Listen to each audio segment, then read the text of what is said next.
Hello guys and welcome back to my channel. So in this video I will tell you that how to log out of Twitter on all devices. So before starting the video, make sure to like this video and subscribe to our YouTube channel for more tips and tricks like this one.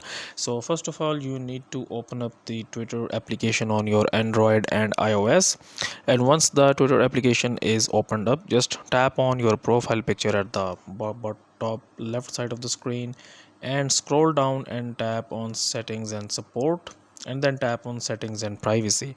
Now if you tap on your this option where it says your account and then account information, here you can see this logout option. But this logout option, what this will do is that this will only log out your account from this device only.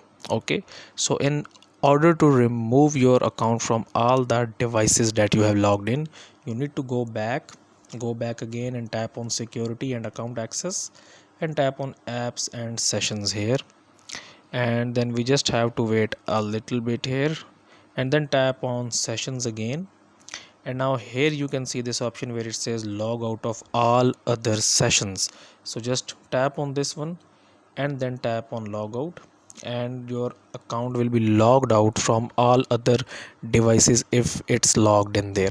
So basically that's it for this video guys. If you find this tutorial helpful, kindly like this video and subscribe to our YouTube channel for more tips and tricks like this one, and I will meet you in the next video.